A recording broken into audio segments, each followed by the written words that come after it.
Good morning. I'm talking fairly quiet. Everybody's asleep here. It is, wow, the new year. I hope everybody had a wonderful New Year's Eve and New Year's Day. Today is Wednesday, January 2nd, 2019. And once again, we are reading Amplified Bible. Today I'm reading from YouVersion, and we're Genesis 30.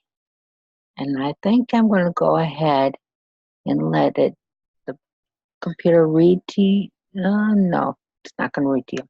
So, the sons of Jacob. When Rachel saw that she conceived no children for Jacob, she envied her sister and said to Jacob, "Give me children, or else I will die." Then Jacob became furious with Rachel, and he said, "Am I in the place of God?" Oh no, we read this last week. We're on 31. That's right. Okay, 31. Jacob leaves secretly for Canaan. Jacob heard that Laban's sons were saying, "Jacob has taken away everything that was our father's, and from what belonged to our father, he has acquired all his wealth and honor." Jacob noticed a change in the attitude of Laban and saw that it was not friendly toward him as before. Then the Lord said to Jacob, "Return to the land of your fathers and to your people, and I will be with you." So Jacob sent and called Rachel and Leah to his flock in the field. He said to them, "I see a change in your father's attitude, and he is not friendly toward me as he was before. But the God of my father Isaac has been with me. You know that I have served your father with all my strength. Yet your father has cheated me as often as possible and changed my wages 10 times. But God did not allow him to hurt me. If he said, 'The speckled shall be your wages,' then the entire flock gave birth to speckled young. And if he said, 'A streaked shall be your wages,' then the entire flock gave birth to streaked young. Thus God has taken away the flocks of your father and given them to me." And it happened at that time when the flock conceived, that I looked up and saw in a dream that the rams which mated with the female goats were streaked, speckled, and spotted.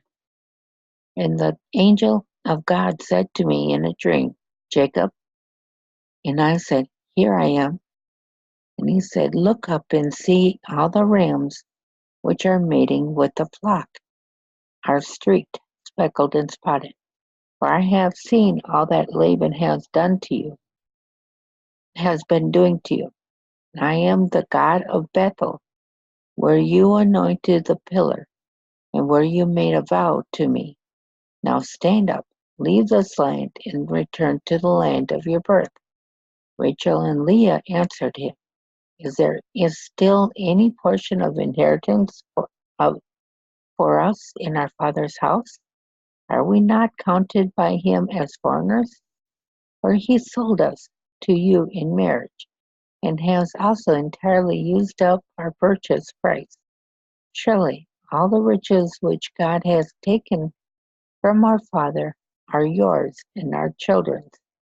Now then, whatever God has told you to do, do it." Then Jacob stood and took action, and put his children and his wives on camels. He drove away all his livestock and took along all his property which he had acquired, the livestock he had obtained and accumulated in Padan Aram, to go to his father Isaac in the land of Canaan. When Laban had gone to shear his sheep, Rachel went inside the house and stole her father's household gods. And Jacob deceived Laban, the Aramean Syrian, by not telling him that he intended to leave, and he slipped away secretly. So he fled with everything that he had, and got up and crossed the river Euphrates, and set his face toward the hill country of Gilead, east of the Jordan River. Laban pursues Jacob. On the third day after his departure, Laban was told that Jacob had fled. So he took his relatives with him and pursued him for 7 days. And they overtook him in the hill country of Gilead. God came to Laban the Aramean in a dream at night and said to him, "Be careful that you do not speak to Jacob, either good or bad." Then Laban overtook Jacob. Now Jacob had pitched his tent on the hill, and Laban with his relatives camped on the same hill of Gilead. And Laban said to Jacob, "What do you mean by deceiving me and leaving without my knowledge, and carrying off my daughters as if they were captives of the sword? Why did you run away secretly and deceive me and not tell me, so that otherwise I might have sent you away with joy and with songs, with music on the tambourine and lyre?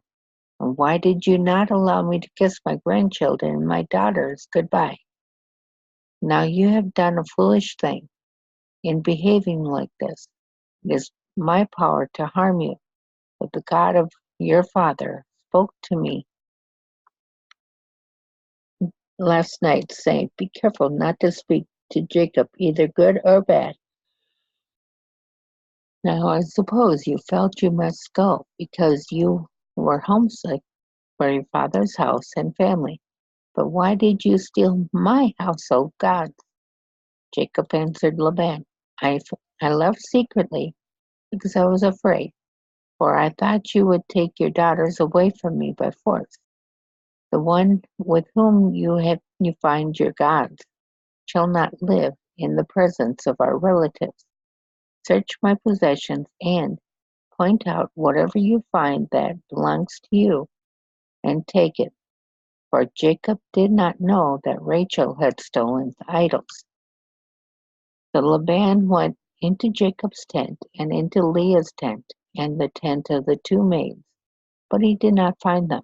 Then he came out of Leah's tents and entered Rachel's tent. Now Rachel had taken the household idols and put them in the camel's saddlebag and sat on them. Laban searched through all her tent, but did not find them. So Rachel said to her father, "Do not be displeased, my lord, that I cannot rise before you, for the manner of woman is on me, and I am unwell."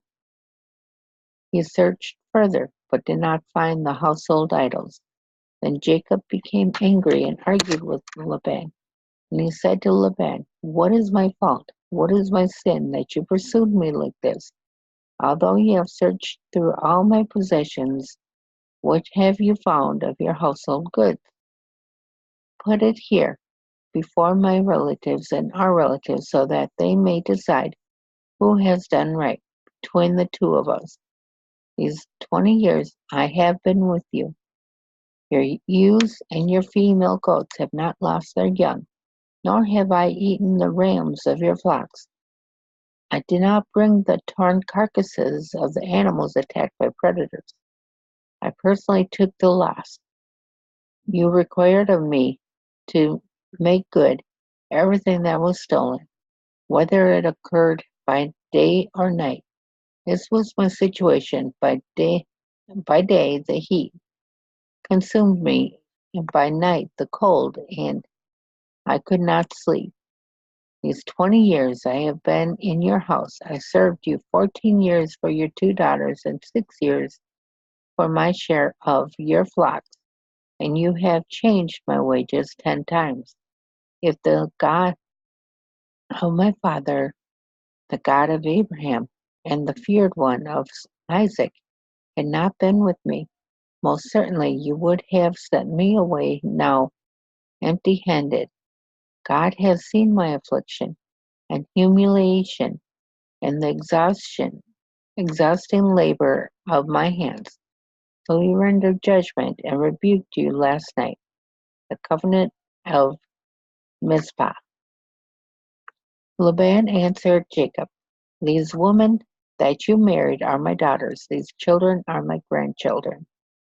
These flocks are from my flocks, and all that you see here is mine. But what can I do today to these my daughters or to their children, to whom they have given birth? So come now, let us make a covenant, you and I, and let it serve as a witness between you and me. So Jacob took a stone and set it up as a memorial pillar. Jacob said to his relatives, gather stones, and they took stones and made a mound of stones, and they ate a ceremonial meal together, there on the mound of stones. Laban called it Jegar Sahadath, stone monument of testimony in Aramaic, but Jacob called it Gilead. And Laban said, the mound of stones is a witness, a reminder of the oath taken today between you and me. Therefore he also called the name Gilead and Mizpah, watchtower. For Laban said, may the Lord watch between you and me when we are absent from another. If you should mistreat, humiliate, oppress my daughters, or if you should take other wives besides my daughters, although no one is with us as witness, see and remember, God is witness between you and me. Laban said to Jacob, look at this mound of stones, and look at this pillar which I have set up between you and me. The mound is witness, and this pillar is a witness, that I will not pass by this mound to harm you, and that you will not pass by this mound and this pillar to harm me. God of Abraham, your father, the God of Nahor, my father, and the God of and, and the God, the image of worship of their father, Terah, an idolater, judge between us. But Jacob swore only by the one true God, the fear of his father Isaac. Then Jacob offered a sacrifice to the Lord on the mountain, and called the relatives to the meal. And they ate food and spent the night on the mountain. Early in the morning, Laban got up and kissed his grandchildren and his daughters goodbye, and pronounced a blessing, asking God's favor on them. Then Laban left and returned home. Okay, that's the end of chapter 31. And I thank you for reading along with me. And I hope you have a wonderful week.